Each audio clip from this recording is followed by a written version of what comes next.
Hello students, my name is Rohit Penuli and I am from ICT Virtual Class Dehradun. कैसे हैं आप सभी? मेरे ख्याल से बहुत अच्छे होंगे, फिट होंगे, फाइन होंगे। हम क्लास 12th केमिस्ट्री करने जा रहे हैं कि जिसमें कि हमारा ऑन गोइंग चैप्टर इलेक्ट्रोकेमिस्ट्री। और इससे पहले वाले भाग में हमने बात की थी फिजिबिलिटी ऑफ सेल की और गिब्स फ्री एनर्जी।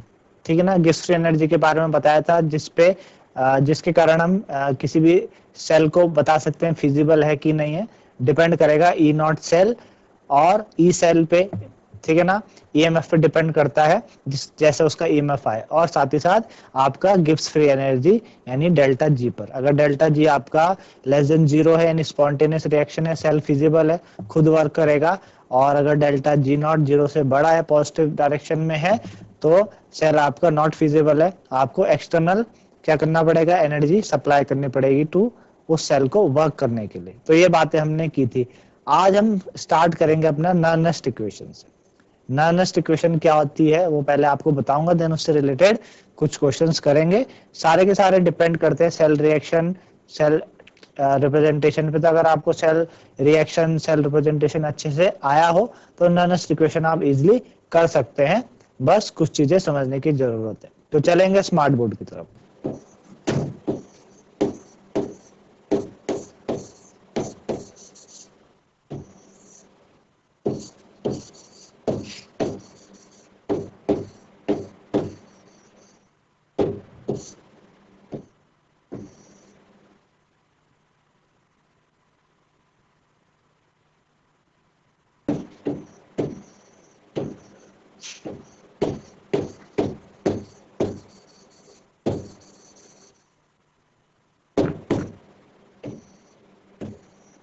नॉनेस्ट इक्वेशन की बात करेंगे। नॉनेस्ट इक्वेशन क्या होती है?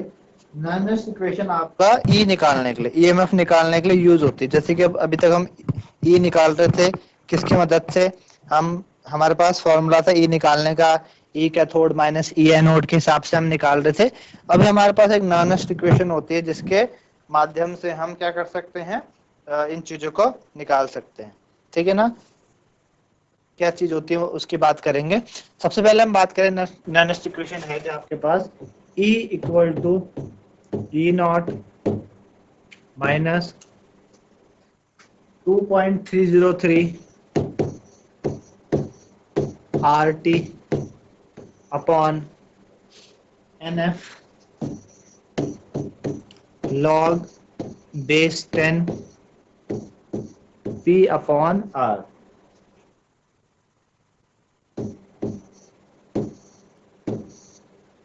ठीक, E equal to E naught minus 2.303 R T N F log base 10 P upon R. अब इसमें क्या क्या चीजें हैं? E जो है, E ये कहलाता है ईएमएफ, है ना। ईएमएफ कहलाता है आपका ईएमएफ है। ये इलेक्ट्रोड पोटेंशियल कह लो किसी भी टेम्परेचर या किसी भी कंसंट्रेशन पे। ये ईएमएफ क्या है? इलेक्ट्रोड पोटेंशियल है at any concentration, at any concentration and temperature. किसी कंसंट्रेशन और टेम्परेचर में जो ई होता है उसको हम ईएमएफ बोलते हैं। ई नॉट क्या है आपके पास? स्टैंडर्ड। ये क्या है? ई नॉट जब लग जाता है तो स्टैंडर्ड कहलाता है। स्टैंडर्ड ईएमएफ है आपके पास, स्टैंडर्ड ईएमएफ है यानी स्टैंडर्ड आपका इलेक्ट्रोड पोटेंशियल है। 2.303 तो आपके पास क्या होता है? कांस्टेंट वैल्यू है। आर यहाँ पे क्या है? आर आपके पास गैस कांस्टेंट है। आर होता है, this is called gas constant. ठीक है, गैस कांस्टेंट जिसकी वैल्यू कितनी होती है? 8.314। ठीक है ना। गैस कांस्टेंट की वैल्यू 8.314 आपकी जूल पर मोल केल्विन, जूल पर मोल केल्विन। ठीक है ना। अब बात करेंगे टी की। टी आपके पास क्या हो गया? टेम्परेचर। टी आपके पास क्या है? टी आपके पास है टेम्परेचर। ठीक है ना। टी टेम्परेचर डिनोट करता है और इसको हम केल्विन में लेंगे। ठीक है ना। अच्छा, एन क्या है आपके पास? जो एन होता है, एन आपके पास क्या है? Number of electron. ठीक है ना, नंबर ऑफ इलेक्ट्रॉन। एन है number of electron. Number of electron आपके क्या है? लॉस्ट भी हो सकते हैं या गेन भी हो सकते हैं, जो भी हुआ है नंबर ऑफ इलेक्ट्रॉन लॉस या गेन, वो n कहलाता है। ठीक है ना। F stand for Faraday constant. F क्या है? फैराडे कांस्टेंट है, जिसकी वैल्यू हम 96485 के आसपास होती है, और हम उसको 96500 के आसपास लेते हैं, है ना। फैराडे कांस्टेंट यानी एक मोल पे कितना चार्ज है, एक मोल ऑफ इलेक्ट्रॉन पे 96500 कूलम। कूलम हम जनरली किसके लिए यूज करते हैं? चार्ज के लिए यूज करते हैं, है ना। कूलम चार्ज के लिए यूज करते हैं। तो एक मोल ऑफ इलेक्ट्रॉन पे कितना चार्ज है, फैराडे कांस्टेंट है, जिसके लिए 96500 कांस्टेंट होती है। P हमारे पास क्या है? P है हमारे पास कंसंट्रेशन ऑफ प्रोडक्ट, प्रोडक्ट की कंसंट्रेशन। और R क्या होता है हमारे पास? Concentration of reactant. R है concentration of reactant, P concentration of product, R concentration of reactant होता है। ठीक है ना। अच्छा, P अपॉन R, जो P अपॉन R होता है is also written as Q। P upon R को हम Q भी लिखते हैं, है ना। P अपॉन R को हम क्या क्या लिखते हैं? Q भी लिखते हैं। Q मीन्स हो गया आपका रिएक्शन कांस्टेंट। Q का मतलब क्या है? Reaction constant.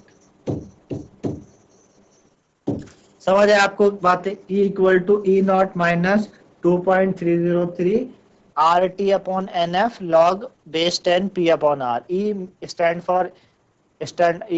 for electrode potential at any concentration and temperature. E naught stand for standard electrode potential. T temperature in Kelvin. R gas constant, value 8.314 joule per mole Kelvin. F Faraday constant 96500 coulomb. एक mole of electron पे कितना charge है, that is called Faraday constant. n number of electron gain या loose हुए हैं, and P upon R concentration of product, और R concentration of reactant, और P upon R को हम रिएक्शन कांस्टेंट भी कहते हैं। ये तो रही नर्नेस्ट इक्वेशन का पूरी इक्वेशन की नर्नेस्ट इक्वेशन ये होती है। ठीक है ना। पर जनरली जो हमारे पास क्वेश्चन होते हैं, हम नर्नेस्ट इक्वेशन को, हमारे पास वहां पर R कांस्टेंट है, ठीक है ना, F कांस्टेंट है, और T हम टेम्परेचर की बात कर सकते हैं, है ना। तो अगर हमें स्टैंडर्ड कंडीशन पे बोला जाए, स्टैंडर्ड कंडीशन में हमने स्टैंडर्ड EMF निकाला था। स्टैंडर्ड EMF में हमने देखा था टेम्परेचर हम लेते हैं 25 डिग्री सेंटीग्रेड यानी 298 केल्विन। 298 केल्विन टेम्परेचर पे R हमको पता है कितना, 8.314, F हमें पता है 96500।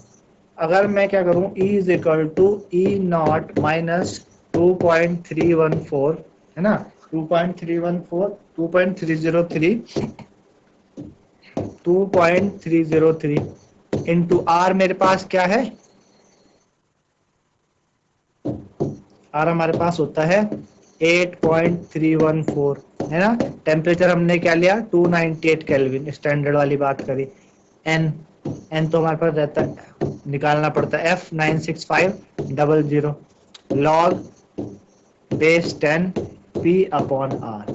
ये सब वैल्यू पुट करने पे, कांस्टेंट की वैल्यू पुट करने पे हमारे पास जो इक्वेशन नर्नेस्ट इक्वेशन मॉडिफाई होके आती है, E is equal to E naught minus, ये पूरी वैल्यू सॉल्व करने पे 0.059 upon N log base 10 P upon R।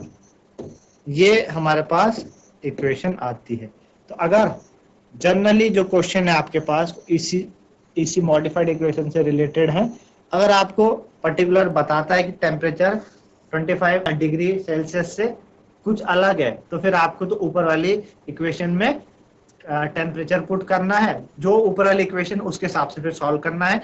वहां पे हमें R की वैल्यू, F की वैल्यू पुट करनी है, टेम्परेचर की अलग वैल्यू पुट करनी है, जो भी दी होगी उस हिसाब से करना है। लेकिन अगर आपको बोलता है कि find the EMF of cell at 25 degree centigrade या फिर 298 केल्विन पे निकालो, तो फिर आप उस समय ये वाली इक्वेशन यूज करिएगा, क्योंकि हमने बनाई हुई है, मॉडिफाइड इक्वेशन है।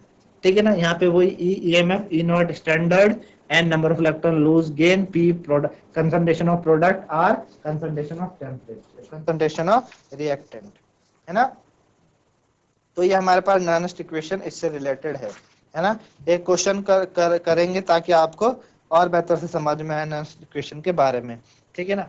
चलिए, जैसे कि हमें एक क्वेश्चन दे रखा है, हमें बोला हुआ कि निम्नलिखित अभिक्रिया वाले सेल को निरूपित कीजिए, है ना। एक अभिक्रिया दी है हमको, क्या दिया है अभिक्रिया, Mg solid plus 2Ag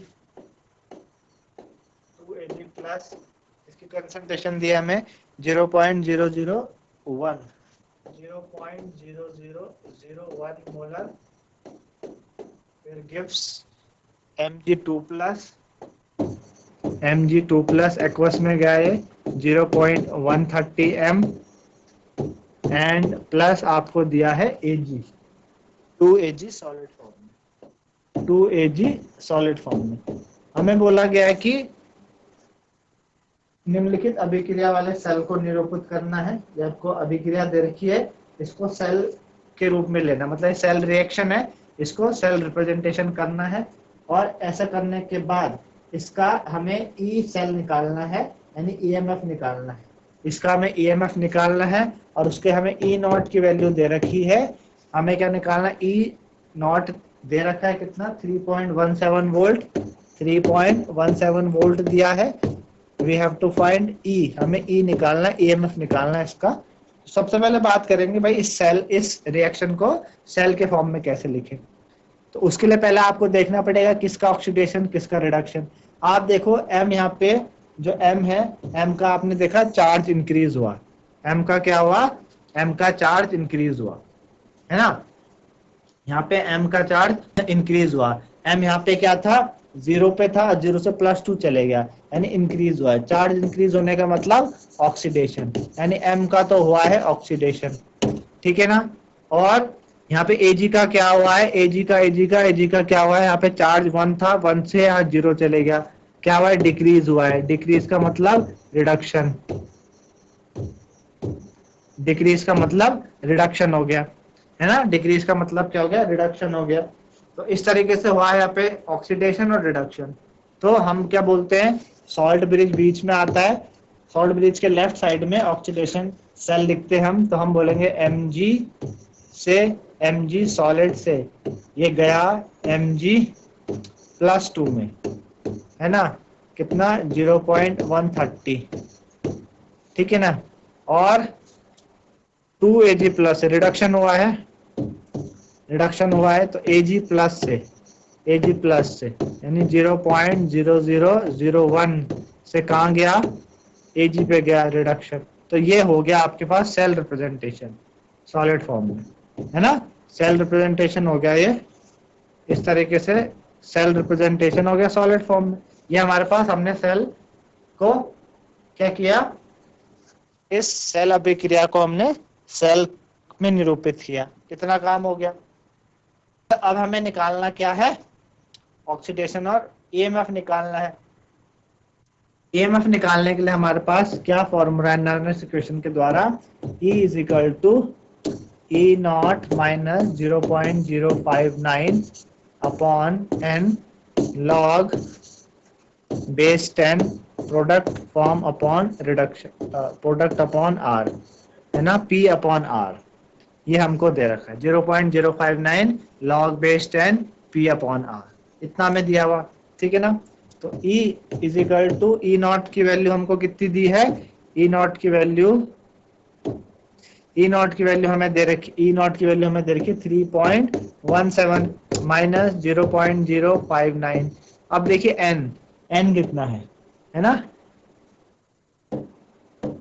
n। तो यहाँ पे आपने देखा भाई Mg ने 2 मोल का 2 इलेक्ट्रॉन लूज किया और Ag ने क्या किया, Ag प्लस ने 1 इलेक्ट्रॉन गेन करके Ag में कन्वर्ट हुआ, लेकिन कितने Ag, 2 Ag। तो यहाँ पे नंबर ऑफ इलेक्ट्रॉन कितने हो गए, जो लॉस हुआ है गेन हुए हैं 2 हुए हैं। तो n की वैल्यू कितनी है, 2 है, तो 2 पुट कर दो n की जगह 2, है ना, log बेस 10, है ना, log बेस 10।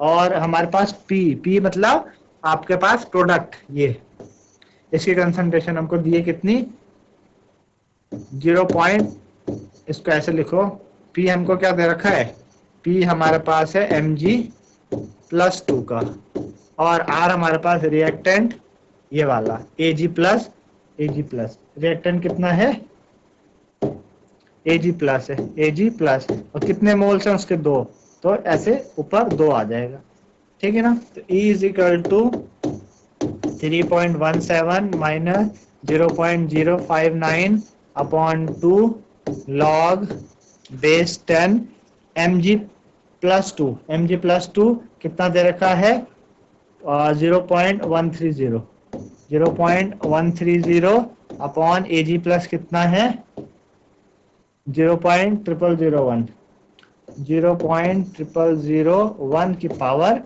2 हो जाएगी, है ना। इस तरीके से E हमारे पास आ जाएगा 3.17 माइनस 0.059 अपॉन 2 लॉग बेस 10, अच्छा 0.130 है और नीचे इतना हमारे पास इतना है, इसको मैं ऐसे लिख सकता हूँ 0.130 और 0.001 का मतलब हो गया आपके पास 0.001 इंटू 0.001, ये मतलब हुआ इसका, है ना। अच्छा किस तरीके से लिखेंगे अब आगे इसको, E equal to 3.17 minus 0.059 upon 2, है ना, upon 2 log base 10, log base 10, और हमारे पास ये वैल्यू हुई इतनी, ठीक है ना। नीचे हम देखो, नीचे हमारे पास डेसिमल के बाद कितना है, इसको ऐसे कर लीजिए आप, इसको आप क्या कर सकते हैं, यहाँ से ये 3 डेसिमल हटे, 3 डेसिमल हटे, 3 और 3 6, ऊपर 10 की पावर 6 हो जाएगा, है ना, और यहाँ से हटाओगे नीचे 10 की पावर कितना हो जाएगा, 3 हो जाएगा, है ना, नीचे 3 हो जाएगा। तो अभी हमारे पास क्या बचा, हमारे पास बचा है 130 इंटू 10 की पावर 6 अपॉन 10 की पावर 3, तो इस 10 की पावर 3 से 10 की पावर 6 कैंसिल, बचेगा कितना 3.17 माइनस 0.059 अपॉन 2 लॉग बेस 10 130, ठीक है ना, 130 इंटू 10 की पावर 3 हो जाएगा, है ना, 3 तो कट गया, बचा 3 बचा, तो 3.17 माइनस 0.059 अपॉन 2 लॉग बेस 10, इसको मैं लिख सकता हूँ 13 इंटू 10 की पावर 4, ऐसे लिख सकते हैं इसको, है ना। चलिए यह E चल रहा है हमारे पास, तो E is equal to 3.17 minus 0.059 upon 2, अब इसको मैं ऐसे लिख सकता हूँ log base 10 log 13 plus log base 10 10 की पावर 4, क्योंकि लॉग A इंटू बी कितना होता है, लॉग A इंटू बी होता है log A plus log B, इतना होता है ना, इतना हो गया, बचा क्या, E is equal to 3.17 minus 0.059 upon 2, ठीक है ना, लॉग 13 और प्लस वहां पे वो आ जाएगा 4 लॉग 10, ऐसा, है ना। क्या होता है, लॉग A की पावर है B, होता है B लॉग A, ठीक है ना। हमने देखा 10 की पावर 4 है, पावर में जो चीज होती है वो लॉग से आगे आ जाती है, और ये हो जाएगा 4 लॉग 10, 4 लॉग 10, है ना, और हमें पता है लॉग 10 कितना होता है, 1 होता है, तो इसकी जगह आ जाएगा 1, हमारे पास आ जाएगा E is equal to 3.17 minus 0.059 upon 2, ठीक है ना, लॉग 13 और 4 लॉग 10 की वैल्यू होती है 1। अब लॉग 13 की वैल्यू हमें लॉग टेबल में ढूंढनी होती है, तो अगर आपके पास बुक है तो बुक के पीछे लॉग टेबल बनी होती है, उसमें हमें क्या करना है, सिंपली लॉग की वैल्यू ढूंढनी होती है कि भाई लॉग 13 की वैल्यू क्या है। तो हम लॉग टेबल में ना, वहाँ पे 4 टेबल बनी हुई, 2 टेबल है, एक लॉग टेबल है, एक एंटी लॉग है, 2 पेज लॉग के होते हैं, 2 पेज एंटी लॉग के। तो लॉग में आपको लॉग 13 है, तो आप जाओगे, लॉग ना 10 से स्टार्ट होता है, यहाँ टेबल में दे रखा है 10 से, तो हमें 13 की वैल्यू ढूंढनी है। तो 13 के आगे कुछ नहीं है, तो 13 के आगे कुछ नहीं है तो हम मानेंगे उसको 0। भाई हम 13 के आगे कुछ नहीं, हम मानेंगे 13 के आगे क्या है, 0 है। हम बोलेंगे भाई log 13 की वैल्यू 0 में कितनी होती है, 1139। log 13 की वैल्यू 0 में कितनी होती है, 1139, है ना। तो 1139 तो ये वैल्यू हो गई। अब उसके आगे आपको log 13 है ना, log 13 के आगे कितने दशमलव, log 13 के आगे क्या लगेगा, log 13 के आगे क्या लगेगा, इस चीज का हमें क्या करना होता है, ध्यान रखना होता है ना। हमारे पास कितना आया, हमारे पास आए log 13 की वैल्यू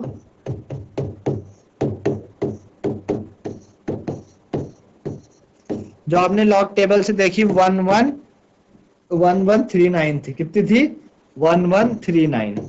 अब हमने देखा भाई 13 के आगे मतलब 13 के बाद आएगा ना दशमलव, 13 के बाद आ जाएगा दशमलव, यानी 2 के बाद दशमलव। अगर 2 के बाद दशमलव आता है तो आपको आंसर में पहले पॉइंट के बाद दशमलव लगाना है, यानी 1139 को आप लिखोगे 1.139, क्या लिखोगे, 1.139 और +4 ये वैल्यू हो गई, है ना। तो बस इस तरीके से कैलकुलेट कर लो, 3.17 माइनस 0.049 अपॉन 2, ठीक है ना। और अब इसे आप जोड़ोगे 1.139 को 4 से आप जोड़ो, कितना बनेगा, 9314.139, कितना, 4.139। 4.139 को जरा 2 से आप कैंसिल करोगे तो ये बैठेगा लगभग 4.139 डिवाइडेड बाय 2 पॉइंट समथिंग, कितना, 2.17 माइनस 0.059 इंटू ये आएगा 2.06।